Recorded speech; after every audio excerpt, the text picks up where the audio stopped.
오늘 하나님께서 우리에게 주신 말씀 누가복음 19장 1절로 10절을 본문으로 해서 오늘은 어서 내려오너라 라는 제목으로 말씀을 함께 나누려고 합니다. 이 말씀을 통해 하나님의 음성을 들으시고 또 말씀 가운데 위로와 또 은혜를 받으시기를 간절히 축원합니다. 오늘 말씀의 배경은 여리고라는 도시입니다.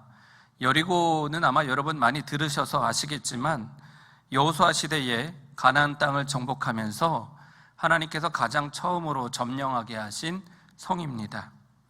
이 여리고는요, 고대부터 존재했던 세계에서 가장 오래된 도시 중에 하나인데요, 무려 지금으로부터 9,000년 전에 이미 성을 쌓고 도시를 이루고 생활을 했었다고 합니다. 여리고는 예루살렘에서 북동쪽으로 약 27km 떨어져 있는 요단강과 사회 근처에 있는 도시고, 땅을 기준으로, 해수면을 기준으로 해서 약 400m 아래에 위치해 있는 저지대의 도시입니다.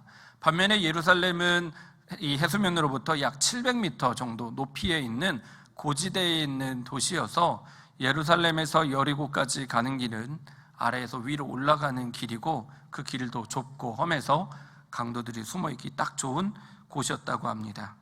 또 여리고에는 물이 풍부해서요, 다양한 농작물들이 수확이 되었는데, 그래서 경제적으로도 상당히 부유한 도시였습니다. 또 뿐만 아니라 요단강 동쪽과 서쪽을 이어주는 교통의 요지여서 여기서 무역이 많이 일어났고요, 그러다 보니 자연스럽게 통행세, 무역세, 관세 등과 같은 다양한 모양의 세금을 걷어들이는 아주 중요한 거점이었습니다. 그래서 여리고에는요, 세관장이 있었습니다. 1세기 이스라엘 사회는 로마 제국의 통치를 받으면서 식민 생활을 해야 됐기 때문에 이스라엘 백성들은 강제로 세금을 징수당해서 그 세금을 로마에 바쳐야만 했습니다.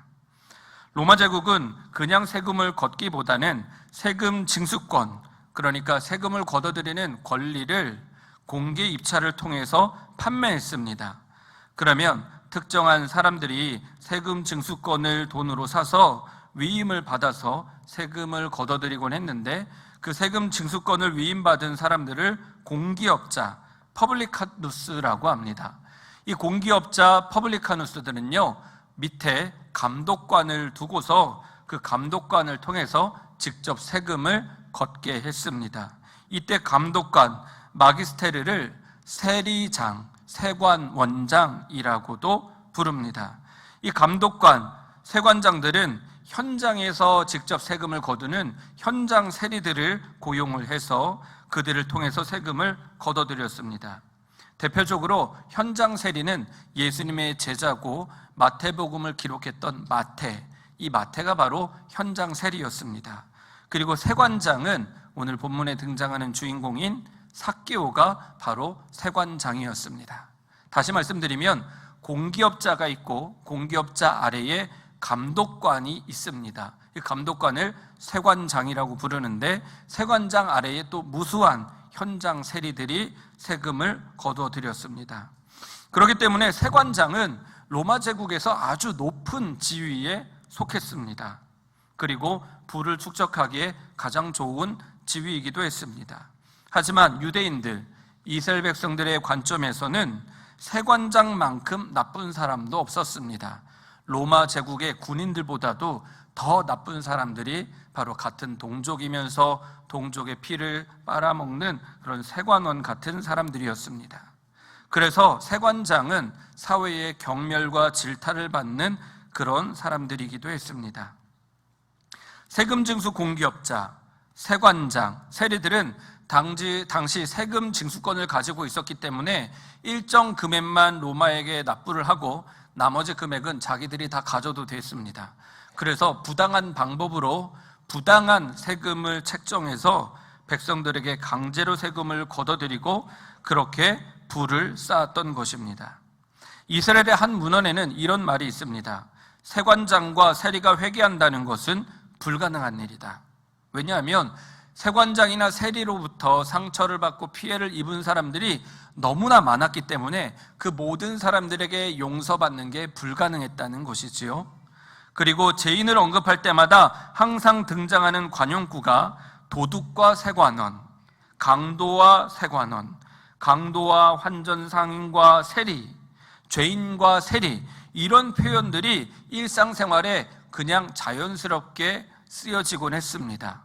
그래서 누군가에게 이 세리 같은 놈, 이 세관정 같은 놈이라고 말하는 것은 너 죽고 나 죽자라는 아주 수치스러운 욕이기도 했습니다. 그리고 세관원장, 세리가 가지고 있는 돈은 불의하고 부정한 돈이라고 여겼기 때문에 이 사람들에게 돈을 바꾸는 것은 금지되었고요. 또 세리가 가지고 있는 돈, 세관장이 가지고 있는 돈으로 교회에 구제 헌금을 하거나 헌금을 하는 것은요, 금기되었습니다.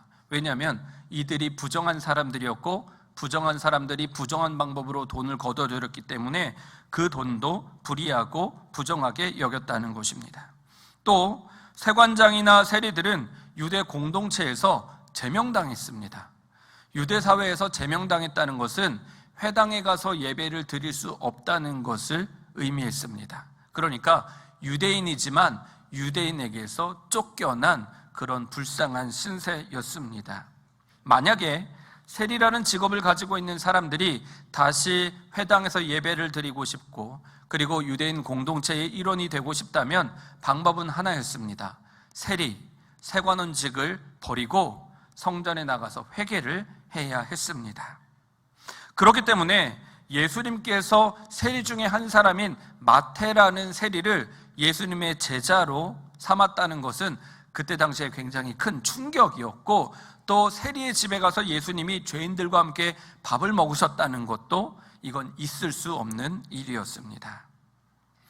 예수님은 예루살렘의 골고다 언덕을 향한 마지막 여행을 출발하면서 갈릴리에서 요단강 동편 경로를 거쳐서 여리고를 지나셔야 했습니다.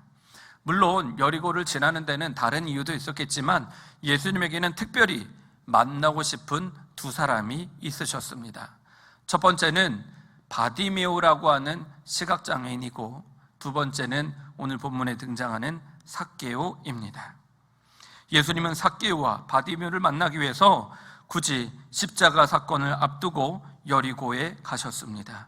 오늘 본문 1절을 보면 이렇습니다. 예수께서 여리고에 들어가 지나가고 계셨다.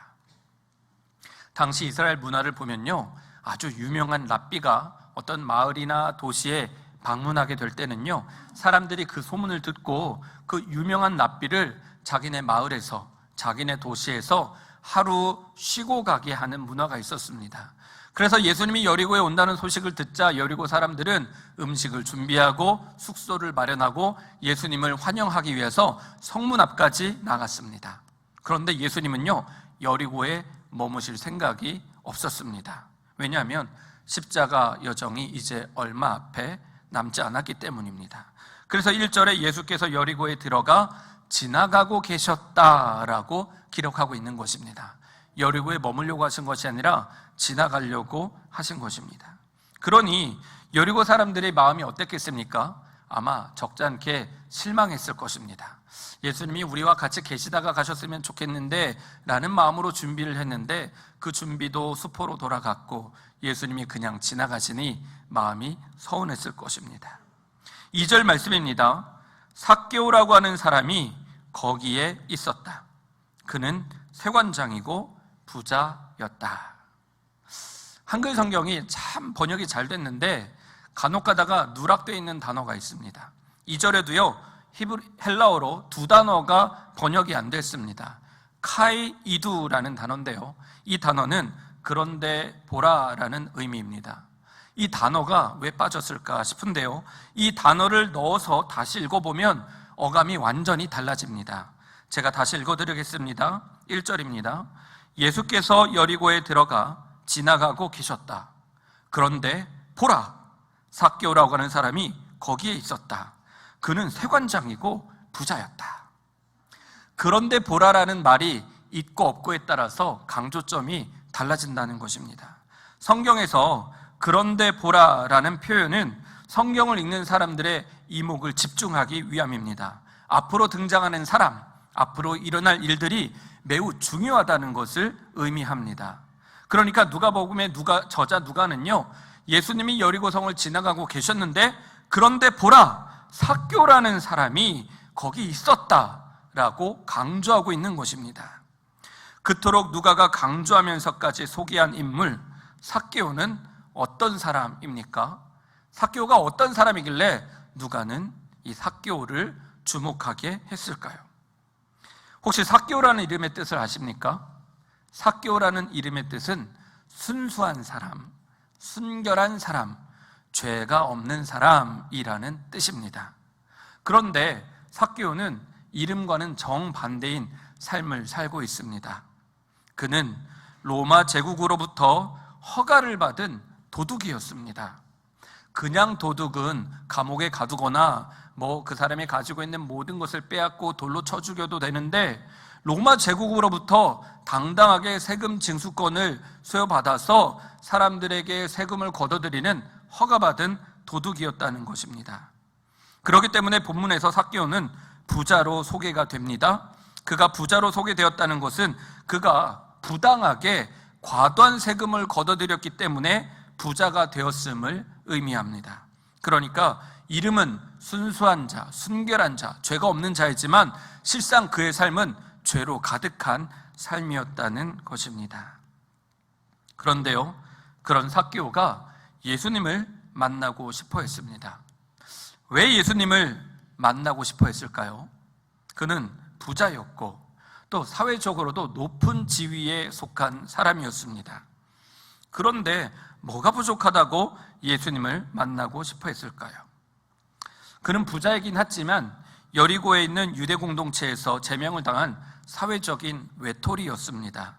그리고 민족의 배신자라는 낙인이 찍혔고요, 어딜 가든 경멸의 대상이었습니다. 또 신체적으로도 키가 작았기 때문에 상당한 열등감에 빠져 있었습니다. 그래서 자신의 열등감을 극복하기 위해서 악착같이 돈을 모았는지도 모르겠습니다. 그리고 아무도 자신을 무시하지 못하도록 세관장까지 올라가서 권력을 가지고 사람들에게 떵떵거리면서 살고 싶었는지도 모르겠습니다.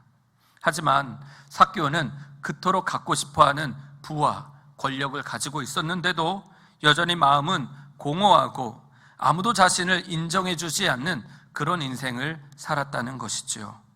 그런데 어느 날 나사렛 출신의 예수라는 분이 가버나움의 세리인 마태를 제자로 삼아 주시고 마태의 집에 가서 같이 식사도 하셨다는 정말 이상한 소문을 듣게 된 것입니다.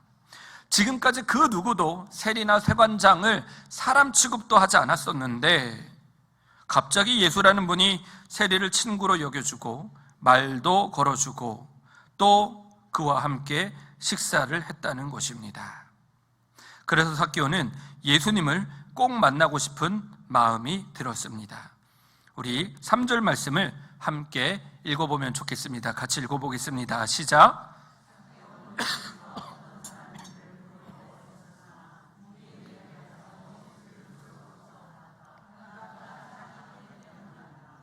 삭개오는 오늘 본문에 따르면 예수님이 어떤 사람인지 보려고 애를 썼다고 합니다. 여기서 애를 썼다는 말은 헬라어로 제테오라는 단어인데 그냥 뒷짐지고 멀리서 뭐가 있나 누가 지나가나 하는 그런 게 아니라 볼 때까지 온 힘을 다해서 노력을 했다는 것입니다. 여러분이 집에 100만 원짜리 수표를 잊어버렸습니다. 근데 내가 지금 딱 100만 원이 필요합니다. 그러면 어떻게 합니까? 온 집을 뒤져서라도 그 100만 원짜리 수표를 찾아내지 않겠습니까? 제테오라는 단어가 그런 단어입니다. 찾기 위해서, 보고 싶어서 볼 때까지, 찾을 때까지 온 힘을 다하는 게 애를 썼다는 표현인데 삭개오가 바로 그렇게 예수님을 보고 싶어서 온갖 방법을 다 동원했다는 것입니다. 그런데 3절에 뭐라고 기록되어 있습니까? 예수가 어떤 사람인지 보려고 애를 썼으나 무리에게 가려서 예수를 볼 수 없었다는 것입니다. 키가 작아서 까치발을 들고 어딜 가면 예수님을 볼 수 있나 아마 땀을 흘리면서 예수님을 만나려고 했지만 사람들은 삭개오가 예수님을 만나는 것을, 예수님을 보는 것을 달가워하지 않았던 것 같습니다. 그래서 그들의 등으로, 그들의 몸으로 삭개오를 가렸습니다. 그리고 삭개오가 거기 있는 것조차 아마 몹시 기분 나빴을 것입니다. 여리고 사람들은 삭개오를 사람 취급도 하지 않았다는 것이지요. 왜냐하면 그가 세관장이었기 때문입니다. 근데 눈치 빠른 삭개오는요, 이걸 모르지 않았습니다. 그래서 삭개오는 거기서 예수님을 만나는 것을 포기하고 예수님께서 지나가시는 길을 예측한 다음에 그곳으로 달려갔습니다. 그리고 거기 앞에 있는 돌 무화과 나무 위로 올라가게 됩니다. 삭개오는 진심으로 예수님을 만나고 싶었습니다. 그래서 황급히 달려가서 아무도 알아차리지 못하게 잎이 무성한 돌 무화과 나무 위로 올라갔습니다. 여리고에는요, 종려나무가 많았습니다. 그래서 여리고를 종려나무의 성이라고도 불렀습니다. 그런데 삭개오는 왜 하필 종려나무가 아니라 돌 무화과 나무 위로 올라갔을까요? 왜냐하면 돌 무화과 나무는 사진에서 보시는 것처럼 나무가 낮고 가지가 두꺼워서 사람이 올라가기 적당했습니다. 그리고 잎이 무성했기 때문에 저 무성한 잎 뒤로 몸을 숨길 수도 있었습니다. 사실 당시의 돌 무화과 나무는 여리고 성 안에서는 기를 수 없었습니다. 왜냐하면 미관상 예쁘지 않았기 때문입니다. 도시의 쾌적함과 아름다움을 위해서 마을 입구에서 최소 20m 이상 떨어진 곳에서 돌 무화과 나무를 기를 수 있었습니다. 그래서 삭개오는 마을 밖에서 예루살렘으로 가는 길목에 있는 무화과 나무 위에 올라간 것입니다. 그리고 당시 목자들은요, 양들의 먹을 풀을 이렇게 찾아다녔는데 양들이 먹을 풀이 다 떨어지게 되면 밀밭 주인들과 계약을 맺곤 했습니다. 밀 추수가 끝나고 나면 밀 밑둥이 남아있지 않습니까? 그걸 양들이 먹을 수 있게 해주는 계약이었습니다. 대신 그러면 목자들은 밀밭 주인들을 위해서 무엇을 하느냐? 밀밭에 나고 있는 돌 무화과 나무 위에 올라가서 거기 돌 무화과 나무 열매가 이게 주먹만한데 거기에 구멍을 뚫고 올리브 기름을 발라줍니다. 그러면 그냥 먹으면 시큼한 맛이 나는데 바늘로 찌르고 기름을 발라주면 그 열매가 단맛이 생겨서 상품성이 생긴다고 합니다. 그 일을 목자들이 나무 위에 올라가서 대신 해주었다는 것입니다. 그렇기 때문에 목자들이 돌 무화과 나무 위에 올라가는 것은 그냥 흔하게 쉽게 볼 수 있는 장면이었습니다. 그래서 삭개오는 내가 돌 무화과 나무 위로 올라가면 사람들이 나를 알아보지 못하겠거니 목자 중에 한 사람이겠거니 하고 생각하고는 돌 무화과 나무 위로 올라가서 자신의 정체를 숨기고 예수님을 보려고 한 것입니다. 예수님이 이제 길을 지나가시다가 한 걸음 한 걸음 삭개오가 올라가 있는 나무에 가까워 오셨습니다. 그런데 예수님이 그 나무를 지나치지 않으시고 삭개오가 올라가 있는 그 나무 앞에 섰습니다. 그리고 물끄러미 삭개오를 올려다 보십니다. 그러자 예수님을 따랐던 사람들이 어떻게 했겠습니까? 예수님과 같이 삭개오를 올려다 봅니다. 사람들이 수군거리기 시작합니다. 세관장 삭개오를 보고 사람들이 너도 나도 할 것 없이 욕설을 퍼붓기 시작합니다.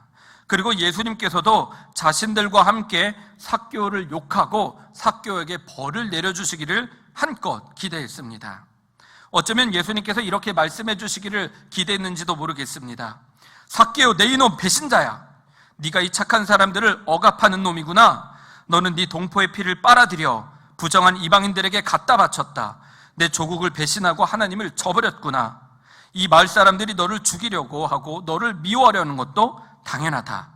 그러니까 지금 당장 하는 일을 회개하고 예루살렘에 가서 정결의식을 치르고 여리고로 돌아와서 철저하게 율법을 지켜라 라고 삭개오를 야단치기를, 삭개오를 저주하고 삭개오가 회개하기를 바랬을지도 모르겠습니다.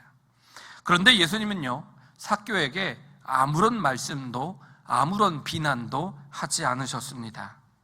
오히려 예수님께서는 삭개오를 향해서 이렇게 말씀하십니다. 삭개오야, 어서 내려오너라. 오늘은 내가 내 집에 묵어야 하겠다. 아무도 나무 위에 올라가 있는 사람이 삭개오라고 이름을 가르쳐 준 적도 없는데 예수님께서는 삭개오의 이름을 알고 계셨습니다. 그리고 세상 그 누구보다 따뜻하게 삭개오의 이름을 불러주셨습니다.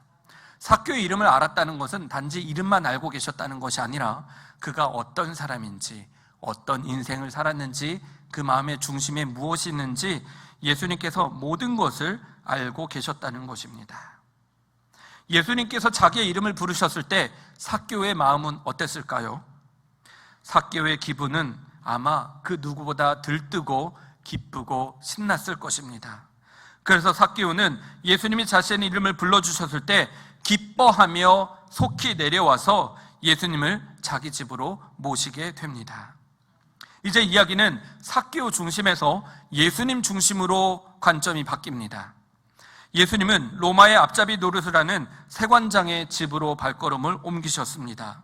애초에 여리고에 묵을 생각이 없으셨는데 여리고 마을 사람들의 정성을 뒤로하고 이제는 여리고 사람들이 미워하고 싫어하고 저주하는 삭개오라는 세관장의 집으로 가신 것입니다. 사람들이 쑥덕거립니다. 그가 죄인의 집에 묵으려고 들어갔다. 이 말은 그냥 단순한 비난이 아니었습니다. 삭개오를 비난하던 모든 사람들이 예수님을 비난하는 목소리였습니다. 세관원장 삭개오는 부정한 사람이었기 때문에, 정결하지 않은 사람이었기 때문에 예수님께서 삭개오의 집에 가신다는 것은 스스로 부정해지시기로 결정하는 것과 같은 의미입니다. 삭개오의 가족도, 삭개오의 집도, 삭개오의 집에 있는 모든 의자, 그가 주는 음식, 물, 모든 것이 다 부정했기 때문에 예수님이 삭개오의 집에 들어가셔서 삭개오의 집에 머문다는 것은 예수님도 부정해진다는 그런 의미였습니다. 하지만 예수님은 사람들의 비난에도 아랑곳하지 않으시고 삭개오의 집에 들어가십니다. 삭개오는 기쁨으로 예수님을 집에 모셨습니다. 그리고 삭개오는 예수님과 식사를 하다가 자리에서 일어나서 이렇게 고백합니다. 주님, 보십시오. 내 소유의 절반을 가난한 사람에게 주겠습니다. 또 내가 누구에게 강제로 빼앗은 것이 있다면 4배로 하여 갚아주겠습니다. 예수님은요, 삭개오에게 너 당장 회개하고 네 재산을 가난한 사람들에게 나눠줘라 라고 말씀하지 않으셨습니다. 너 지금 당장 회개하고 하나님의 자녀가 되어라 라고도 말씀하지 않으셨습니다. 예수님은 그저 삭개오의 이름을 불러주셨고 내가 오늘 너의 집에 가야겠다라고 말씀하셨을 뿐 다른 말은 하지 않으셨습니다. 그런데 삭개오는 예수님의 사랑과 은혜에 감격하고 스스로 죄를 뉘우치고 스스로 회개했다는 것입니다. 사랑하는 성도 여러분, 사실 누가복음 18장 18절 이하를 보면요, 예수님께서 여리고에 가시기 전에 한 부자를 만난 장면이 나옵니다. 삭개오를 만난 장면은 누가복음 19장에 기록되어 있는데요, 이 여리고에 오시기 바로 직전에 예수님께서 만난 사람이 있는데 그 사람이 한 부자 관원입니다. 부자 관원이 예수님께 찾아와서 예수님, 내가 어떻게 해야 영생을 얻을 수 있겠습니까? 라고 물어보자 예수님이 이렇게 저렇게 하라고 말씀하신 다음에 마지막으로 한 가지 더 말씀하십니다. 네가 재산을 팔아서 가난한 사람들을 나눠주고 나를 따라와라 라는 말씀이었습니다. 그런데 이 부자 관원이 어떻게 했습니까? 이 부자 청년이 예수님의 말씀을 듣고 순종해서 재산을 다 팔아서 가난한 사람을 나눠주고 예수님을 따랐습니까? 아니요, 그렇지 않습니다. 그는 예수님의 말씀을 듣고 근심하며 자기 집으로 돌아갔습니다. 그러자 예수님이 하신 아주 유명한 말씀이 있죠. 부자가 천국에 들어가는 것보다 낙타가 바늘귀에 들어가는 것이 더 쉽다. 이 말을 듣자 제자들이 충격받았습니다. 아니, 그러면 주님, 누가 구원을 받을 수 있습니까? 누가 구원을 얻을 수 있겠습니까? 라고 예수님께 물어보죠. 자, 예수님이 말씀하십니다. 사람은 할 수 없는 일이라도 하나님은 하실 수 있다. 아멘입니까? 그래서 이 일이 있고 나서 예수님이 여리고에 가셔서 누구를 만나셨습니까? 부자를 만난 것이 아니라 부자 중에 아주 큰 부자인 세관원장 삭개오를 만나신 것입니다. 그리고 삭개오의 집에 가셔서 삭개오와 함께 하루를 보내셨습니다. 그때 삭개오는 예수님의 사랑에 감격해서 죄를 뉘우치고 자신의 재산을 가난한 사람들에게 나눠주고 회개하였습니다. 예수님은 삭개오와 그의 가족과 친구들, 제자들에게 이렇게 선포하십니다. 오늘 이 집에 구원이 이르렀다. 삭개오도 아브라함의 자손이다.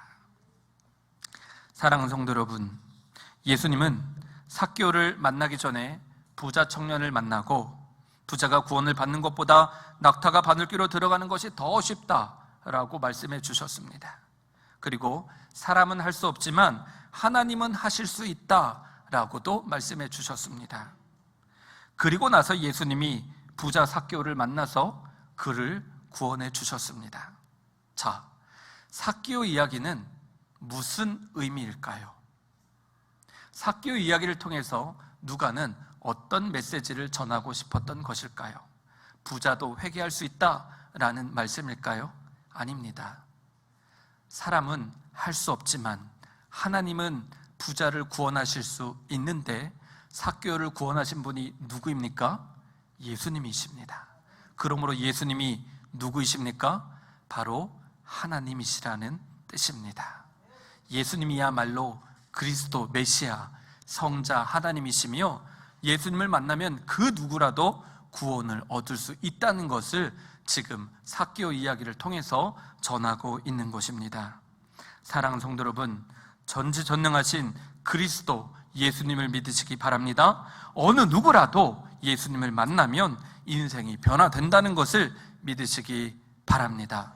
그래서 예수님은 제자들에게 삭개오를 만나게 해주셨고 삭개오가 어떻게 구원받는지 친히 보여주시며 예수님을 통해 구원받은 삭개오를 구원하신 예수님께서 우리가 그토록 기다리는 그리스도 메시아 참 구세주이심을 선포하고 있는 것입니다. 말씀을 정리하겠습니다. 삭개오라는 사람은 그토록 예수님을 간절히 만나고 싶어 했지만 신체적으로는 키가 작았고 사회적으로는 사람들에게 멸시를 받는 세관원장이었습니다.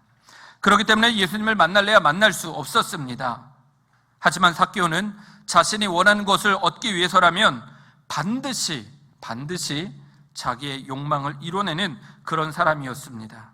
그래서 그는 유대인이라는 신분조차도 내팽겨치고 세관원장이 되어서 다른 사람을 밟고 더 높이 위로 올라갔던 인물입니다. 그래서 그는 악착 같은 마음으로 돈을 모아서 여리고의 세관원장 자리까지 올라갔던 인물입니다. 그 삭개오가 예수님을 만나기 위해서 돌무화과 나무 위로 올라갔습니다. 하지만 그는 예수님을 만나기 어려웠습니다. 예수님을 만나고자 했던 그는 예수님을 만나지 못했지만 예수님께서 그를 찾아가셔서 그를 만나 주셨고 그가 그 높은 곳에서 내려오게 하셨습니다. 사람들의 고의를 빨아먹으며 사람들에게 멸시를 받는 그 세관원장의 자리에서 내려오라고, 그 죄인의 자리에서 내려오라고, 그래서 나와 함께 머물라고 선포해 주셨습니다. 예수님이 삭개오에게 이렇게 말씀하셨죠. 삭개오야, 어서 내려오너라. 오늘은 내가 내 집에 머물러야 하겠다. 이 말씀은 곧 이런 의미입니다. 삭개오야, 어서 내려오너라. 오늘부터 삭개오, 너는 내 안에 머물러 있어야 한다. 너와 어울리지 않는 나무에서 내려오너라. 너와 어울리지 않는 세리장에서 내려오너라. 네가 돈을 많이 버는 부자이지만 너는 하나님의 자녀이니 어울리지 않는 그 죄의 자리에서 내려오너라. 그리고 내 안에 머물러 있어라 라고 말씀해 주셨습니다. 사랑하는 성도 여러분, 예수님은 삭개오의 집에 가셨고 삭개오가 예수님과 함께 머물게 하셨습니다. 죄인의 집에 머물면 죄인이 되고 부정한 자의 집에 머물면 부정한 자가 됩니다. 하지만 예수님께서 죄인의 집에 머무시면 죄인의 집이 예수님이 계신 거룩한 공간이 되고 그 어떤 죄인일지라도 예수님을 만나면 의인이 됨을 믿으시기 바랍니다. 예수님께서 정결하고 거룩하다고 깨끗하다고 구원을 선포하셨는데 누가 감히 그 구원을 취소할 수 있겠습니까?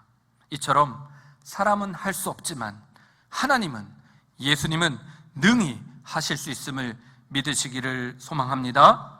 오늘 예수님을 만나러 오신 여기 계신 모든 분들을 주님의 이름으로 환영합니다. 예수님께서 오늘 이 시간 여러분의 이름을 불러주시며 여러분의 마음 가운데 머무시겠다고 말씀하십니다. 그러므로 세상의 자리에서, 죄인의 자리에서, 하나님과 멀어져 있는 그 자리에서 내려오셔서 예수님 안에 머무시기를, 그래서 8월 한 달도 삭개오가 누리는 그 기쁨과 즐거움과 은혜를 받아 누리시는 우리 모든 장의교회 성도님들이 되시기를 주의 이름으로 간절히 축원합니다. 기도하겠습니다. 참 좋으신 하나님, 우리에게 은혜를 베풀어 주셔서 삭개오 이름을 불러주셨듯이 우리의 이름도 불러주시고 주님 안에 머무는 8월 한 달이 되게 하여 주옵소서. 우리 안에 구원의 기쁨이 회복되게 해주시고 삭개오와 함께 살아가신 그 예수님께서 우리의 마음 가운데 오셔서 우리 장유교의 모든 성도님들과 함께 살아가는 은혜가 있게 하여 주옵소서. 감사하며 예수님의 이름으로 축복하며 기도합니다. 아멘.